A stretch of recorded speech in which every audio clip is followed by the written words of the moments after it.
English कैसे सीखें YouTube channel में आपका स्वागत है। इस क्लास में हम इस स्टोरी के एक एक लाइन को ट्रांसलेट करेंगे और इसकी लिखी हुई वर्ड मीनिंग को एक्सप्लेन करते हुए आपको ग्रामर से जुड़ी टेंस से जुड़ी बातें भी बताएंगे, जिससे आपको इंग्लिश लिखना, पढ़ना, बोलना और समझना और आसानी से आने लगेगा। जिन लोगों को उच्चारण लिखने वाली वीडियोस चाहिए जिसमें एक एक वर्ड का उच्चारण लिख कर रीड करके और उसकी मीनिंग बताई गई है, उस तरह की वीडियोस देखने के लिए आप चैनल की प्लेलिस्ट में जाकर ढेर सारी उस तरह की वीडियोस को देख सकते हैं।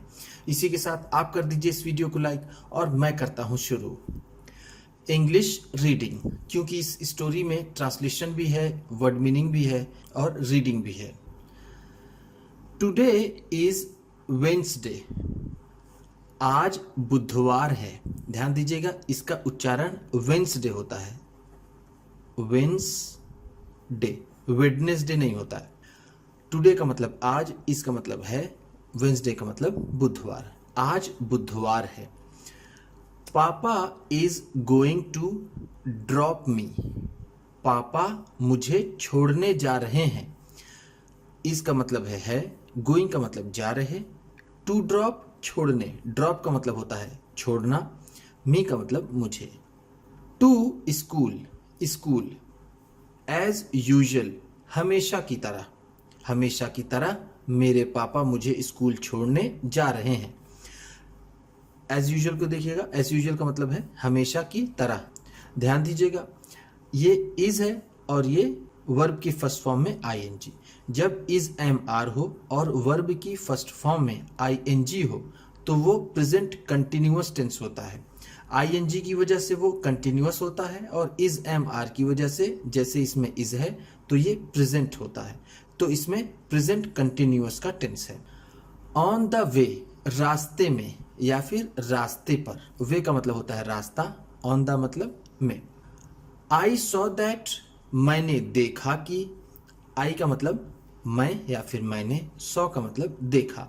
सॉ सी का सेकेंड फॉर्म है, सी का मतलब होता है देखना और सॉ है तो देखा।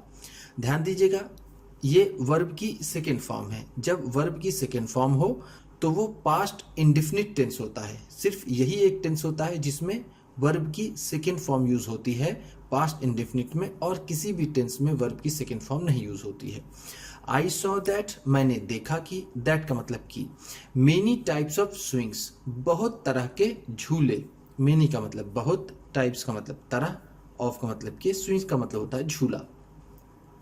वर बीइंग सेट अप, स्थापित किए जा रहे थे यानी लगाए जा रहे थे। वर का मतलब होता है थे, बीइंग सेटअप स्थापित किए जा रहे थे या फिर लगाए जा रहे थे। सेटअप का मतलब होता है स्थापित करना या फिर लगाना।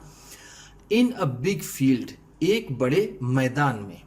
इन का मतलब है में, अ बिग फील्ड एक बड़े मैदान, फील्ड का मतलब होता है मैदान। आई आस्क्ड माई फादर, मैंने अपने पिताजी से पूछा। आई का मतलब मैंने, आस्क्ड का मतलब होता है पूछा, माई मेरे या फिर अपने, फादर का मतलब पिताजी। वॉट इज हैपनिंग हेयर, यहाँ क्या हो रहा है। वॉट इज हैपनिंग, क्या हो रहा है, हेयर यहाँ। वॉट का मतलब है क्या, इज का मतलब है, हैपनिंग का मतलब हो रहा। पापा सेड दैट, पापा ने कहा कि, सेड का मतलब है कहा, सेड से का सेकेंड फॉर्म है। से का मतलब होता है कहना और सेड है तो कहा, दैट की। इट सीम्स दैट, ऐसा लगता है कि। ध्यान दीजिएगा, इट सीम्स दैट का मतलब होता है ऐसा लगता है या फिर ऐसा प्रतीत होता है कि, there will be a fair here, यहां मेला लगेगा या फिर मेला होगा। विल बी का मतलब होगा। अ फेयर एक मेला, फेयर का मतलब होता है मेला, हियर का मतलब यहां। आई टोल्ड माई फादर, मैंने अपने पिताजी को बताया। टोल्ड टेल का सेकेंड फॉर्म है।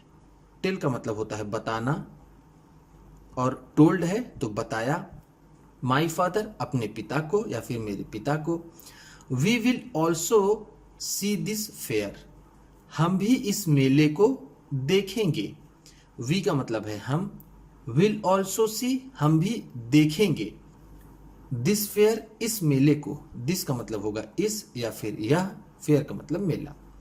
पापा सेड, पापा ने कहा।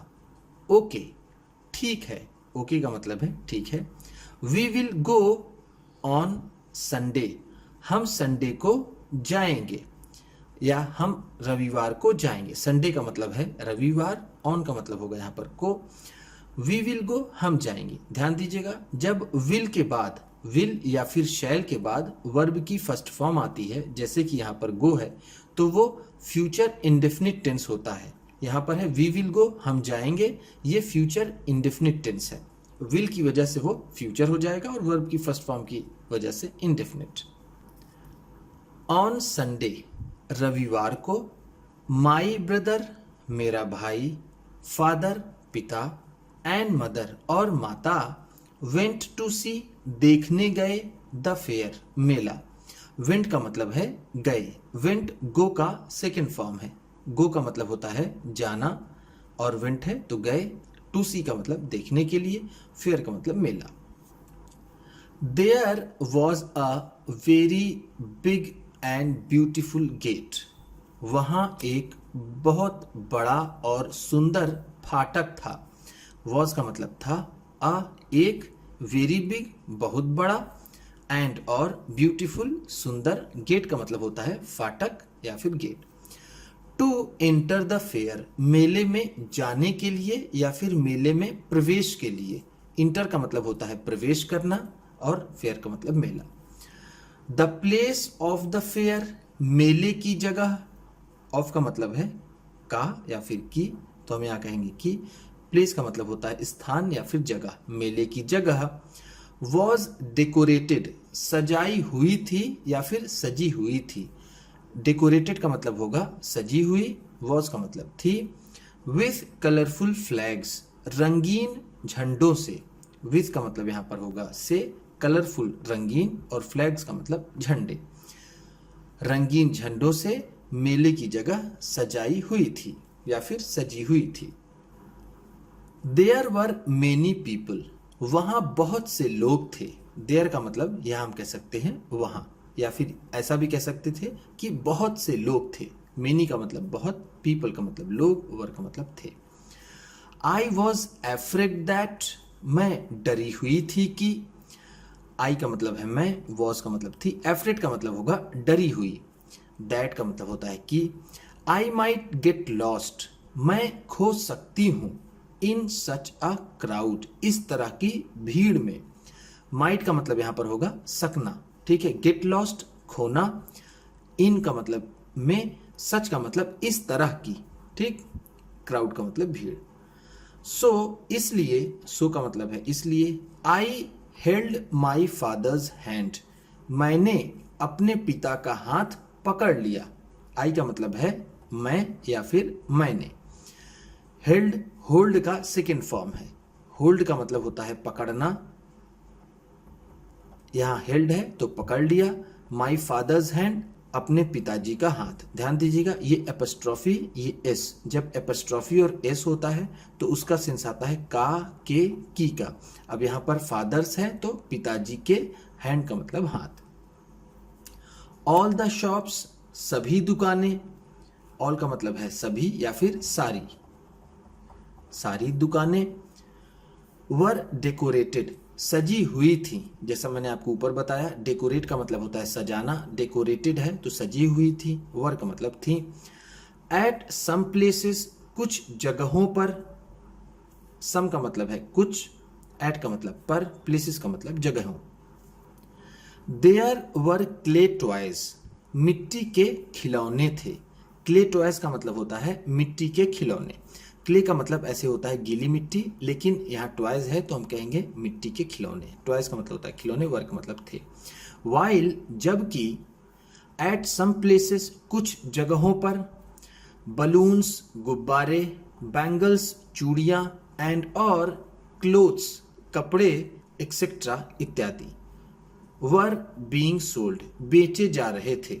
कुछ जगहों पर मिट्टी के खिलौने थे, जबकि कुछ जगहों पर गुब्बारे, चूड़ियां और कपड़े इत्यादि बेचे जा रहे थे।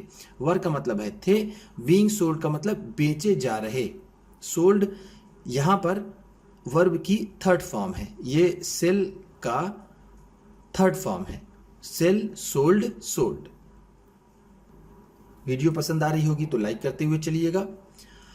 अ पर्सन वॉज प्लेइंग, एक आदमी बजा रहा था, द फ्लूट, बांसुरी, इन द फेयर, मेले में।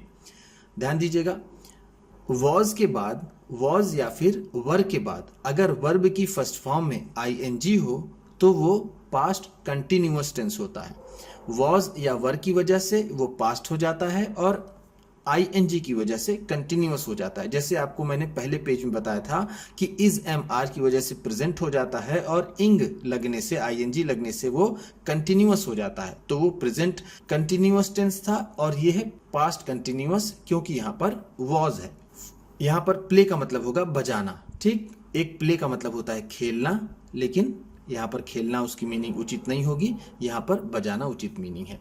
फ्लूट का मतलब होता है बांसुरी, इन द फेयर, मेले में। After listening to his tune, उसकी धुन सुनने के बाद। आफ्टर का मतलब है बाद, लिसनिंग का मतलब सुनने के, टू हिज उसके, ट्यून का मतलब होता है धुन। द चिल्ड्रेन स्टार्टेड इंसिस्टिंग, बच्चों ने जिद करनी शुरू कर दी। स्टार्टेड का मतलब है शुरू कर दी, चिल्ड्रेन का मतलब बच्चों ने, इंसिस्टिंग का मतलब है जिद करना। इंसिस्ट का मतलब होता है जिद करना, इंसिस्टिंग है तो जिद करना, उन्होंने शुरू कर दिया। ऑन गेटिंग फ्लूट, बांसुरी लेने के लिए या फिर बांसुरी लेने को, फ्रॉम देयर पेरेंट्स, अपने माता पिता से। देयर का मतलब है अपने, पेरेंट्स का मतलब माता पिता। With in a short time, कुछ ही देर के अंदर या फिर थोड़े ही समय में। विद इन का मतलब है के अंदर, अ शॉर्ट टाइम, थोड़े से समय के। शॉर्ट का मतलब यहाँ पर होगा थोड़े से। ऑलमोस्ट, लगभग, ऑलमोस्ट का मतलब है लगभग। ऑल हिज फ्लूट्स, उसकी सारी बांसुरियां, ऑल का मतलब है सारी, हिज फ्लूट्स, उसकी बांसुरियां, वर सोल्ड, बिक गई थी। यहाँ पर सोल्ड का मतलब होगा बिकी हुई या फिर बिक गई। एट मेनी प्लेसेस, बहुत सी जगहों पर। Women were getting henna applied, औरतें या फिर महिलाएं मेहंदी लगा रही थी। हेना का मतलब होता है मेहंदी, गेटिंग अप्लाइड का मतलब लगवा रही थी। ऑन देयर हैंड्स, अपने हाथों पर। बहुत सी जगहों पर महिलाएं अपने हाथों पर मेहंदी लगवा रही थी। उम्मीद करता हूं कि इस क्लास में बताई गई वर्ड मीनिंग्स और टेंस की बात आपको अच्छी लगी होगी। सबसे अच्छा वर्ड कौन सा लगा इसे कमेंट बॉक्स में जरूर बताइएगा।